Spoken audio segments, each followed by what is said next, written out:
Okay, so let's talk about habits. We've all been there, right? You're trying to stick to something good, but it's just so hard. Well, today we're diving into the big ideas from Atomic Habits. We're going to see how these tiny, almost invisible changes can seriously lead to huge results.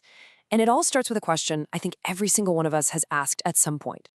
You know exactly what I'm talking about. You set this huge, exciting goal. Maybe it's getting fit or learning a new language or finally writing that book, and you're all in.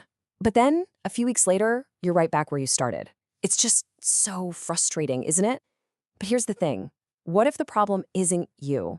What if it's not about your willpower at all? What if the real problem is the goal itself? So let's get into our first section, the failure of goals. And the subtitle says it all. It's not you, it's your system. This is a complete game changer in how you think about progress. See, we're taught to focus on our goals, the big finish line we want to cross. But the book argues we should completely ignore those and focus on our systems instead. The system is the process, the actual stuff you do that leads to the results. And this quote just hits it right on the head. You do not rise to the level of your goals, you fall to the level of your systems. I mean, just think about that for a second. Every single athlete at the Olympics has the goal of winning a gold medal, right? Every person applying for a job wants to get hired. The winners and the losers, they have the exact same goals. So the goal can't be what makes the difference. What really separates them is their system, that collection of tiny, daily habits that makes getting better almost automatic. All right, so if systems are the key, the big question is, how do we build good ones? Well, let's get into our next part, the power of 1% and the math of tiny gains. The whole answer starts with this one little number that sounds like it's almost nothing. But trust me, it holds the secret to this incredible compounding effect. Just 1%, that's it. On any given day, getting 1% better you're not even going to notice it. You won't see any difference tomorrow or the next week or maybe even the next month. And this is exactly where most of us quit. The book calls it the plateau of latent potential. It's that frustrating period where you're putting in the work, but the results just aren't showing up yet. But this is where the magic is about to happen. Okay, now just look at these numbers. This is what we're talking about. It's honestly mind-blowing. If you get just 1% better every single day for a year, you end up almost 38 times better.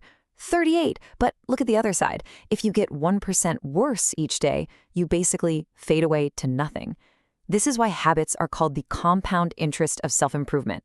The daily deposit is tiny, you barely feel it, but the long-term payoff, it's absolutely massive. But you know what? Getting 1% better isn't just about the numbers and the math. There's something even deeper going on here, something psychological. Because real lasting change isn't about what you get at the end, it's about who you become along the way. So check this out. There are basically 3 layers to changing your behavior. On the outside, you've got your outcomes. That's the what, like losing weight. Then you have your processes. That's the how, like going to the gym. But at the very core, the deepest layer is your identity. That's the who you believe you are. And here's the critical mistake we all make. We try to change from the outside in. We start with the outcome. But the real secret, you have to start from the inside out. You start with your identity. The goal isn't just to run a marathon, it's to become a runner. Every single time you go for a run, no matter how short, you're casting a vote for that new identity. Okay, that brings us to the next big section, the 4 laws framework. This is your toolkit for building habits. So we get it, right? We need systems. We need to focus on identity. But how do we actually do it? Like, what are the step-by-step instructions? Well, that's exactly what these 4 laws are. They're a super simple but incredibly powerful toolkit for for engineering your own behavior. So before we get to the laws, you have to understand this thing called the habit loop. Every single habit you have, good or bad, follows these 4 steps. First, there's a cue, a trigger. Then a craving, the motivation. After that comes the response, the actual habit. And finally, the reward, which makes your brain want to do it all over again. Think about your phone. It buzzes. That's the cue. You feel this urge to see who messaged you. That's the craving. You pick it up and look. That's the response.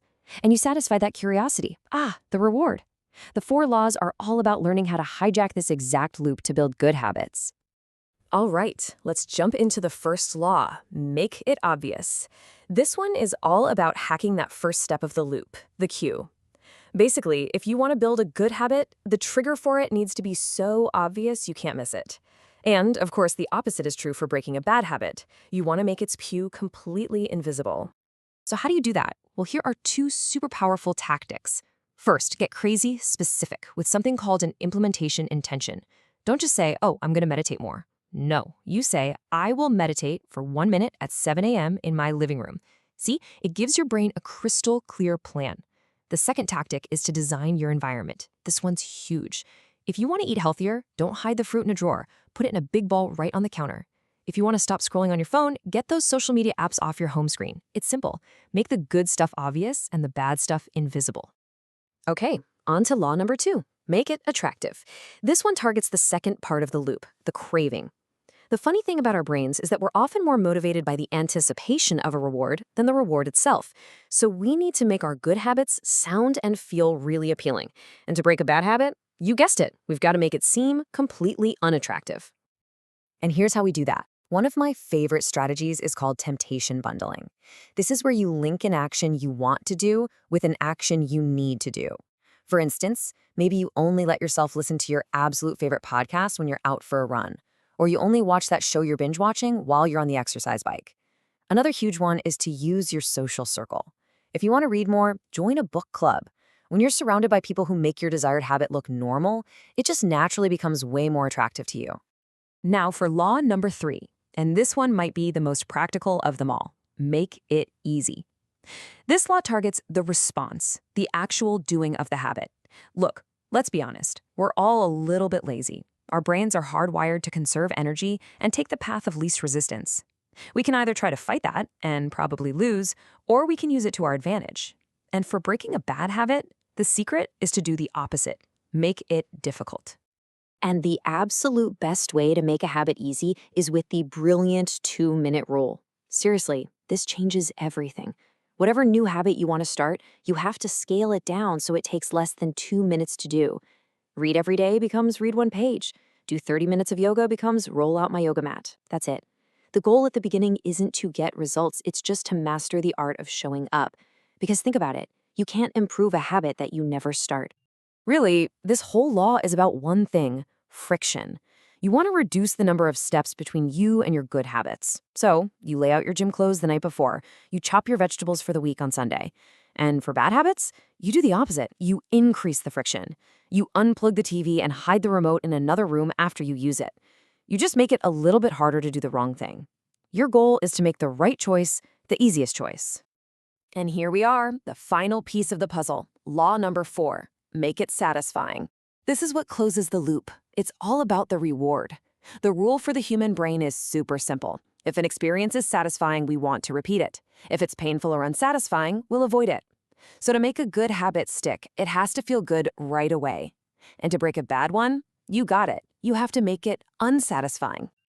So how do we make things satisfying? Well, our brains are wired for immediate gratification, not long-term payoffs. So you have to give yourself a small win right away. Maybe after you finish your workout, you get to enjoy a delicious smoothie. It feels good now. Another fantastic way is to track your progress. Just getting a calendar and putting a big X on it every day you complete your habit, that creates a chain. And believe me, you will not want to break that chain. And finally, live by this golden rule. Never miss twice. Look, everybody slips up. Missing 1 day is an accident, but missing 2 days in a row, that's the beginning of a brand new bad habit. So just get right back on track. And that brings us to our wrap-up, your system for success, going from tiny actions to a new you. When you put all of these pieces together, when you have that mindset of just getting 1% better, when you focus on your identity first, and when you use this amazing toolkit of the 4 laws, what you end up with is a complete system. It's a roadmap for becoming who you want to be, one tiny atomic step at a time. And if you remember just one thing from all of this, let it be this quote: "Success is the product of daily habits, not once-in-a-lifetime transformations." That's really the whole thing right there. So forget about these huge, dramatic, overnight changes. That's not how it works. Real, lasting success is built from the ground up by the small things you do consistently, day in and day out. It's all about your daily system. So, that leaves us with one final and honestly most important question for you. This isn't just some interesting theory to think about. This is a call to action. Right now, I want you to think about the person you truly want to be. Now, what is the absolute smallest step, a 2-minute habit that you could start today to cast a vote for becoming that person. What's that one tiny thing you can do?